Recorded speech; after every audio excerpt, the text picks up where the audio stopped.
So my name is Kim Schneiderman, and I am going to talk about internal family systems as a mindful therapy. And I felt like a sort of a moral imperative to share this with you today because it's a modality that I was trained in just 2 years ago that has shifted the way that I work, and it's also I'm also a client of internal family systems, and I feel like it's really transformed me, and it is transforming my patients. So I'm really excited about sharing it because I really believe it's a mindful therapy. And I'm just curious, how many people here are familiar with IFS? Great.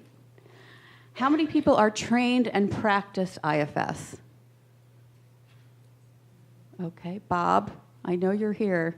I don't see your hand up. We train together. Okay. Very shy. And how many people consider it a mindfulness practice? Yeah?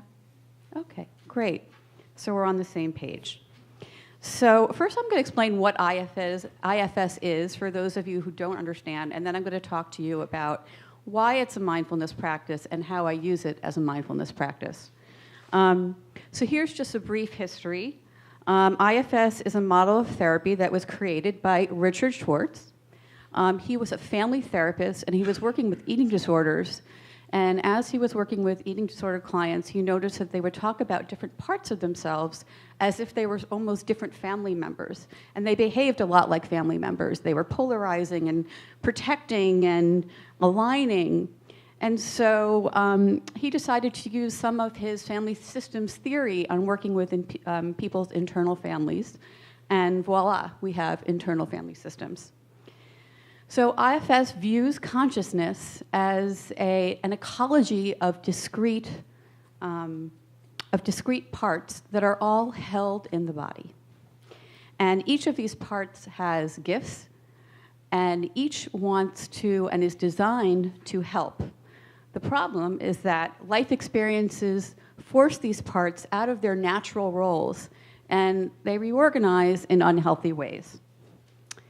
At the center of this ecology, and here we start getting into the mindfulness part, is the self. And you'll hear echoes of Mark Epstein's talk this morning when he talked about sort of original face. IFS holds that we are all born with self-energy, that we come into the world with self-energy, and that self-energy embodies these great 8 C words: calmness, curiosity, compassion, confidence, courage, clarity, connectedness, and creativity. That we come into the world with these qualities of self. And as we evolve and as we mature, those parts of us that are not welcomed, are shamed, rejected, or maybe just not elicited forth, they pick up burdens, and they become exiled in the body, where they live inside of us as wounded children, holding all of our pain.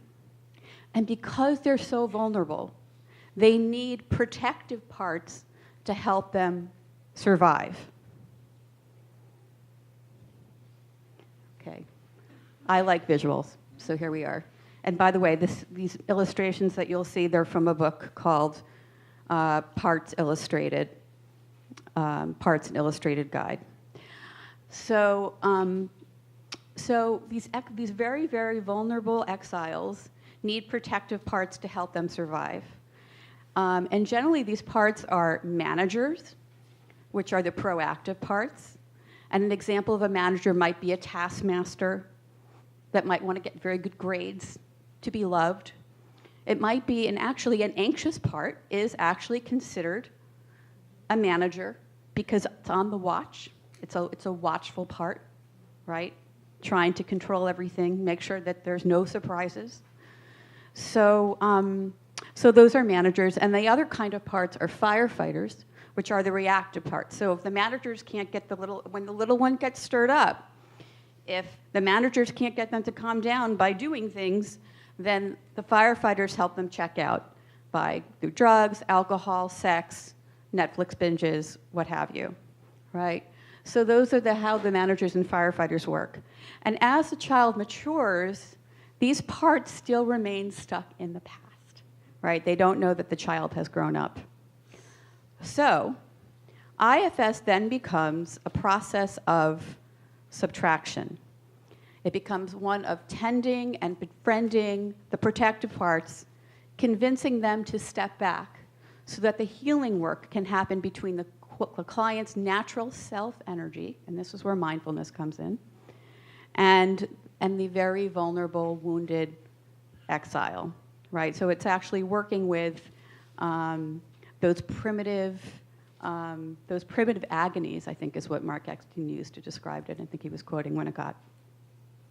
So I just want to go back a second. When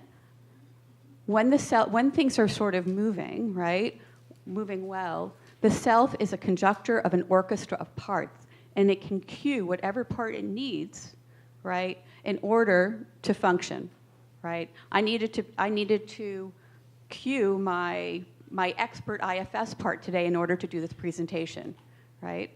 However, sometimes when our wounds start acting up, or when they start, often the other parts will, right, take over, right? And so all of a sudden we'll feel like we are our anger, or we are anxiety, and that feels like that part is leading, and the self is no longer in control, right? And this is a little bit about how I felt this week planning a panel discussion while I had the flu. All right, so this is a good visual, right? Not completely self, not completely leading, but this is what happens to a lot of us, right? That, like, it's very hard sometimes to have the self in charge. But this is also the state that a lot of our clients come in, often with more intense parts that are running their lives, and they want help because they realize that there's something out of balance. So here comes mindfulness. So one of the images that I learned in my IFS training was to look at the process of IFS therapy as a river, right? And you're in the boat with your client, and what you're essentially doing is there's a long stream, and the exiled child is the end of the stream, and we're trying to get there. We're trying to get to the exile. And as you go down the stream, different parts pop out, and they're like, hey, where do you think you're going? And you're like, oh, we're just going to go down there to the exile. Oh, no, why do you want to go there? Well, I don't think she's going to be able to handle that, right? And so, but what you have to understand is, all of these parts, they are trying to help, right? They're protecting that exile, right? And the more wounded that exile is, the more that they're going to need these protectors.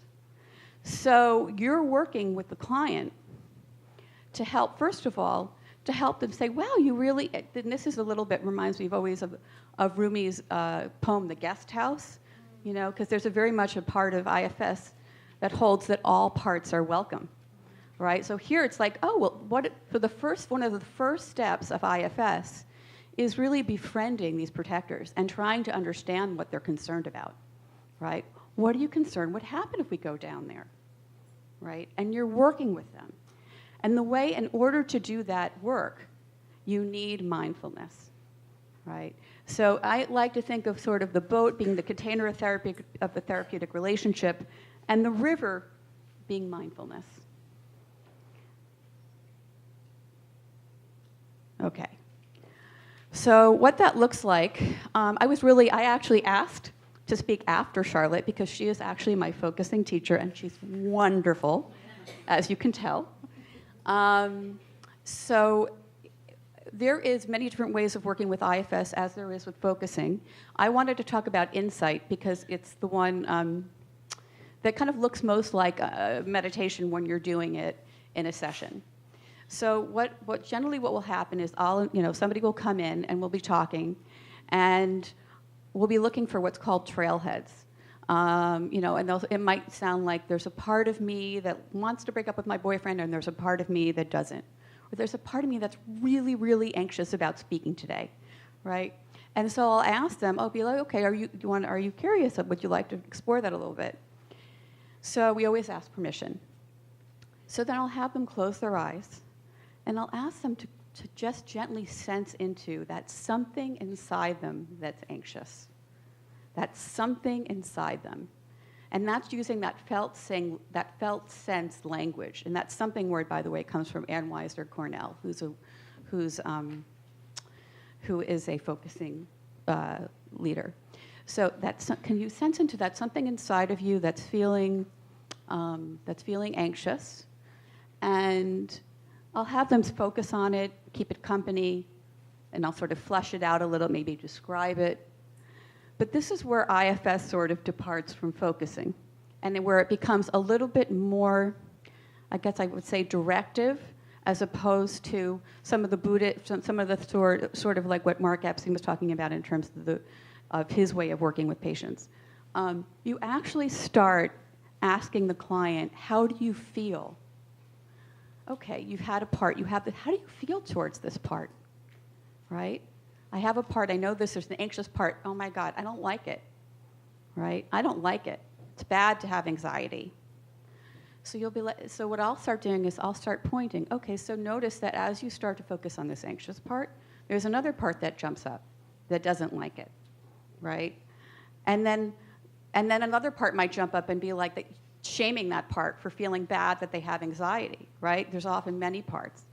And so I'll start noticing, and often I will pointing, what I'll have patients do, and I find this is also helpful when I do IFS myself, is I'll have them, when they're talking about a part, to put their hand on that part where they're feeling it in the body if they can. Sometimes it's in their head, and then that just doesn't make sense. But if it's in their body, I'll have them sort of sit with it and put their hand there so that they can really connect to it.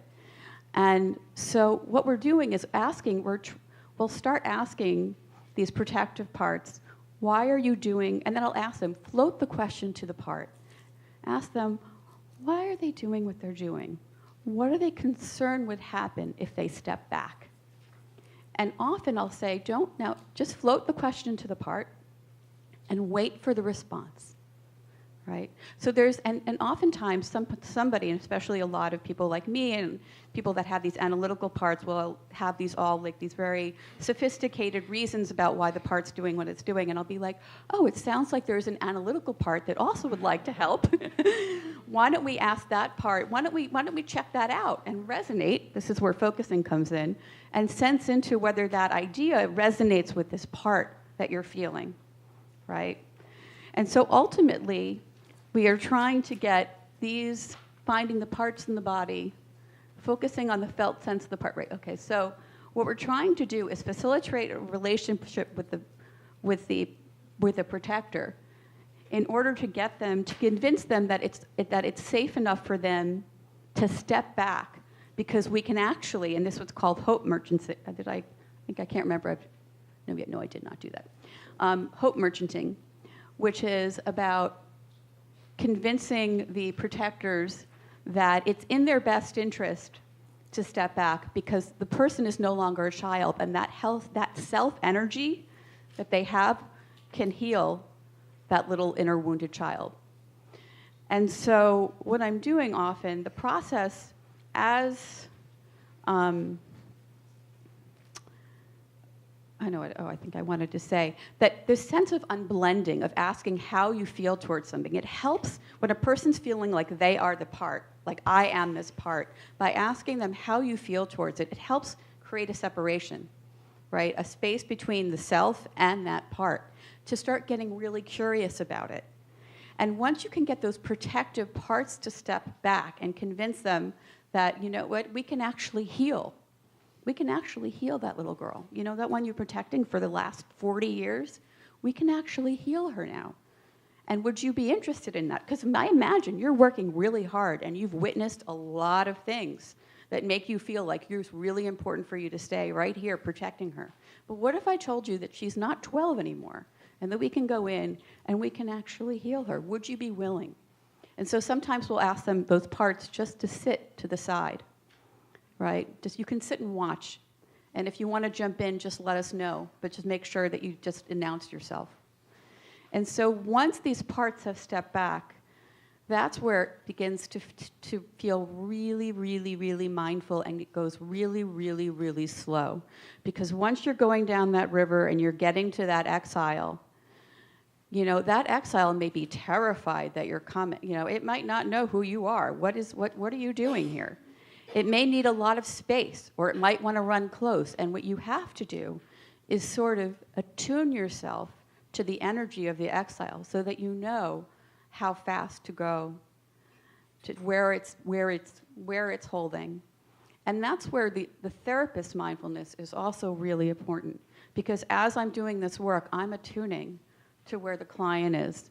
I'm going with them down in that boat, really attuning to whether there's, you know, and once we're with that exile, you'll notice like their whole facial, maybe tears will come, it'll get very quiet, and I'll ask them, how are you feeling towards this little one right now? And if they'll say, well, I don't like her, then I know that there's still a protector there. But if they can harness that self-energy of compassion, oh, I'm feeling really compassion, I'm really feeling curious about her, really feeling curious. Oh, can you let her know that? Just can you send her that curiosity? And can you sense how she's responding to that? Oh, she's so glad. She's just waiting for me to like notice that she's there. And that's also really interesting, is that a lot of these parts, and I often talk about like they're like little children tugging on your clothing. They're just like children waiting to be noticed. And sometimes they just relax when they're noticed. And so there's a whole long process, and it also can take a long time, of the self-energy facilitating a relationship with that exile. And what you're trying to do is have that exile, that part of your body, that wounded part of your body that's holding a story, feel embraced by the self-energy that it never received. It's almost having a reparenting experience, but in the present moment with your own adult self-energy, so that it can start to open up, so that you can feel like so that it feels understood by you, and you feel you understand it. And when that child feels really, really deeply gotten by you, there's a process called unburdening. And I'm not going to really get into detail, because it can sound, I have to say, a little woo-woo. But it has to do, it's a guided imagery process where you actually go in with the, one of the directives is to go in and be with the child in the way that you wish someone had been with you during that wounding. And you may go in and you may move that exiled child out of the place where the trauma occurred into another environment. That's usually actually what you would do. You would have them work with, invite them to release it into air or water or fire or earth, and then have them invite back other energies. But it kind of reminded me when I was reading, everyone knows our staff, as a staff, we studied Mark's Thoughts Without a Thinker in preparation for this event. And I was like, as everyone knows, I was saying that I was going through the last chapter during the therapy part and like highlighting everything and writing all these like IFS, like unburdening, unblending. And this is where I wrote down unburdening, because Mark wrote, once the disaffected material is integrated through the actions of consciousness, there is an actual change in the way those emotions are experienced. When that happens, these primitive emotions are thought to be empty of content. And so that's what you're trying to do. You're helping to kind of get these exiles to let go of this burden. And those burdens are usually like, I'm invisible, I'm unlovable, those kind of, I'm shameful, those kinds of burdens that these exiles are holding. But then the system needs to be reorganized, which is the last and final step, which is the process of integration. When parts take on new roles. So, for example, worrier parts can become watchful parts, because we never want to get rid of a part. We just want to give it a new role because it's tired, right? And we want to rebalance the system. And again, all of this is possible with the facility of mindfulness, because it allows you to start getting to know how your system is working and reacting to each other. And ultimately, when you can finally do an unburdening, it's a very powerful experience. And I've had patients like kind of emerge from one of these, and it doesn't happen very often. Like, it's something you have to work towards, saying that was really trippy, and wow, that was so surprising. I can't believe some of the memories that I'm having. Like, I forgot all about that. So, so again, I've just found this to be a very profound mindfulness practice, and thank you for letting me share it with you.